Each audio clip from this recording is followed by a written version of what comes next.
प्रिय भक्तों, राधे राधे। आपका हमारे चैनल सनातनी निधन में स्वागत है। हमारे चैनल का उद्देश्य परम पूज्य प्रेमानंद जी महाराज के द्वारा कही गई बातों को आपके सामने प्रस्तुत करना, जिनको सुनकर और देखकर आप अपने जीवन को सही मार्गदर्शन दे सकते हैं और अपने जीवन को सफल बना सकते हैं। एक बार हमारी वीडियो को जरूर देखें। राधा नाम जपो, असंभव भी संभव हो जाएगा। जब जीव को मनुष्य शरीर में जन्म लेना होता है तो प्रकृति में वर्षा के साथ आता है। प्रकृति में वर्षा के साथ आया और फसल में मूली, गाजर, गेहूं, अन्न, इनमें वो जीव प्रवेश करता है और उसे माता पिता दोनों पाते हैं। तो सप्तम धातु वीर के रूप में परिणित होता है जीव। वो वीर कण के रूप में माता के उदर में जब प्रवेश करता है तो एक रात्रि में मां का और पिता का, दोनों का वो जो वीर मिलता है, उस रज और वीर के मिलने से एक कलल सा बनता है। 5 रात्रि व्यतीत होने के बाद एक बुदबुदा सा बनता है। 10 रात्रि व्यतीत होने के बाद एक बेर की सी आकृति होती है। फिर उसके बाद उसमें धीरे धीरे मांसपेशियां बढ़ने लगती हैं। 1 महीने में उसके सिर निकल आता है। 2 महीने में हाथ पांव अंगों का विभाग होता है। तीसरे महीने में नख, रोम, अस्थि, चर्म, स्त्री पुरुष के चिन्ह प्रकट हो जाते हैं। 4 महीने में मांसादि 7 धातुएं प्रकट हो जाती है।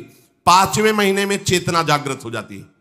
जैसे अपने चेतना, ऐसे 5वें महीने में गर्भस्थ शिशु की चेतना जागृत हो गई। जीव है पर चेतना 5 महीने बाद मां के गर्भ में जागृत।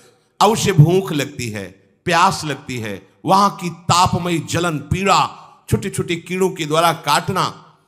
6ठे मास में झिल्ली से लपटा हुआ मां की दाहिनी कोख में कीड़े की तरह तड़पता है। उस समय माता को कड़वे और खट्टे पानी की लालसा होती है, जिससे उसके अंगों में जाकर भयंकर जलन होती है। यह है भोग। वो कृमि कीड़े की तरह तड़पता है। मलमूत्र के गड्ढे में बीच में झिल्ली में बंधा हुआ वो जीवात्मा सुकुमार तो होता है, वहां के कीड़े उसे नोचते हैं छोटे छोटे।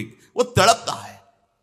माता प्रसन्न होती कि जब बच्चा हिलता है, बोले है उसकी दुर्गति हो रही, वहां भयंकर कष्ट पा रहा है। ऐसा क्लेश होता है कि क्षण क्षण में बेहोश होता रहता है। माता के खाए हुए कड़वे, तीखे, गरम, नमकीन, रूखे, खट्टे, यही पदार्थ पाने की इच्छा होती है माता, क्योंकि उसको भोग भोगना है। उसके कोमल शरीर में भयानक पीड़ा होती है जब माता ऐसे पदार्थ खाती है। गर्भाशय की झिल्ली में लिपटा हुआ, आंतों और मलमूत्र से घिरा हुआ सिर, पेट की और पीठ और गर्दन, ये कुंडलाकार ऐसे कंकण जैसा, ऐसी आकृति गर्भस्थ शिशु की होती है। पिंजड़े में बंद पक्षी के समान पराधीन, ना तो वो हिल डुल सकता है, ना बोल सकता है। बड़ा असमर्थ दुख को भोग रहा है। चेतना पूरी है। इसी समय भगवान द्रवित होकर उसे ज्ञान देते हैं, गर्भस्थ शिशु को, सबको। जे उसे ज्ञान होता है तो सैकड़ों जन्म के कुकर्मों से याद आते हैं, सैकड़ों जन्म के। ओहो, ये मेरे कर्म का ही फल, मैंने ऐसे कर्म किए इसलिए दुख भोग रहा हूं। बेचैन हो जाता है, कैसे निपट पाऊंगा, सैकड़ों जन्म के कर्म जमा है। अब महान अशांति उसके हृदय में, उस शरीर में भयंकर पीड़ा। कुंडलाकार शरीर है, हिल भी नहीं सकता है, बस कीड़े काटते हैं, बड़ी तड़पन, बड़ी जलन, भूख प्यास की जलन। अब एक और भयानक जलन हुई। उसे स्मरण हो जाता है कई जन्मों के, सैकड़ों जन्मों के पाप कर्मों का। 7वां महीना आरंभ हुआ कि ज्ञान का उन्मेष हो गया। अब प्रसूति वायु उसे चला रही है। तड़पता है वो। सप्त धातु में स्थूल शरीर से बंधा हुआ वो जीव भयभीत होकर के पुकारता है, अगर कोई भगवान है तो एक बार मुझे यहां से निकाल दे। वो विनय करता है भगवान से, कोई अगर भगवान है जिसने मुझे इस बंधन में डाला है, एक बार निकाल दे, यहां से जाके केवल भजन करूंगा। जीव कहता, जंतुरुवाच तस्योपसन्नमवितुम जगदिच्छयात् नाना तनोर्भुवि चलच्चरणारविंदम सोहम ब्रजामि शरणम रकुतो भयम में येने दृशी गतिरदर्श सतोनुरूपा। हे प्रभु, मैं बड़ा अधम हूं। ये ज्ञान भगवान की तरफ से गर्भस्थ शिशु को होता है। देखो, स्वयं वो इतना कष्ट पा रहा है, फिर जब आप गर्भ हत्या करते हैं तो आपका पाप कितना बड़ा होगा सोचो। सब माताओं से विनय है, संयम से रहो, सावधान रहो। ये हत्या ऐसी नहीं कि तुम्हारे दान पुण्य से क्षमा हो जाएगी। ये जो भ्रूण हत्या है, गर्भ हत्या है, बहुत बड़ा पाप है। आप लोग अज्ञान के कारण इसको ध्यान नहीं देते, इसे खिलवाड़ समझते हो। कितना ज्ञान है। बेटी ही मां है, बेटी ही बहन है, बेटी ही पत्नी बनती है, बेटी ही किसी के जीवन को धारण करने वाली बनती है।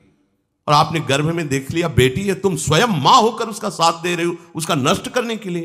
हमारी तो बात ही समझ में नहीं आती, क्या बुद्धि भ्रष्ट हो गई। अगर पुरुष का इतना महत्व है तो बेटियां ना हो तो तुम्हारी कौन सी गति होगी, सोचो जरा। जीना मुश्किल हो जाएगा तुम्हारा।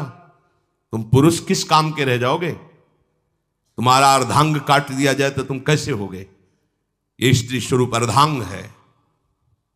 जिस घर में एक मां बहन नहीं है, स्त्री स्वरूप नहीं, श्मशान जैसा वो होता है। ध्यान दीजिए, ये बहुत बड़ी गलती है जो अपनी बेटियों की हत्या करते हैं।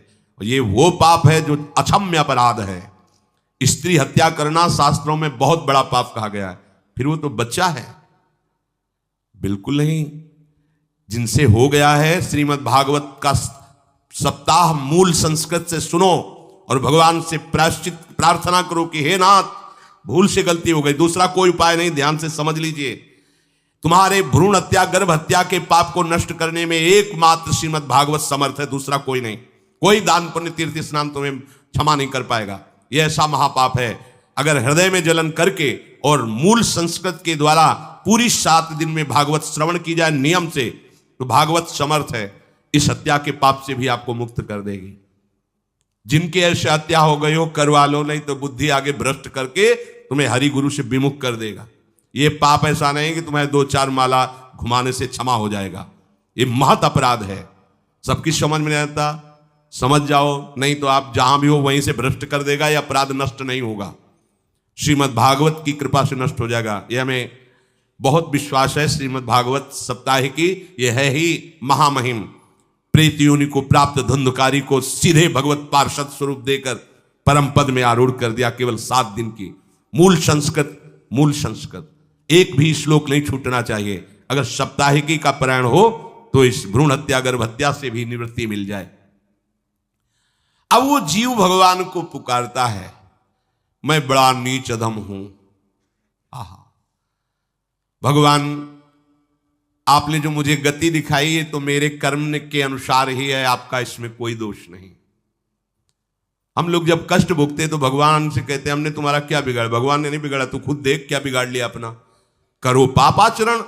अब देखो, हमने तो जीवन में कोई पाप नहीं किया और कितने गर्भ हत्या की है, कितनी खिलवाड़ समझे हो। ये बिल्कुल भयावह चीज है। आप लोगों को नहीं, हम बार बार इसीलिए कह रहे कि भयावह वस्तु है, तुम्हें बहुत ऊंचाई से घसीट के भ्रष्ट कर देगी। बहुत होश में हो, भूल के कभी ऐसा न करना जहां तक हमारी आवाज पहुंचे, जहां तक सुनाई दे। वीडियो देखने के लिए आपका बहुत बहुत धन्यवाद। राधे राधे भक्तों।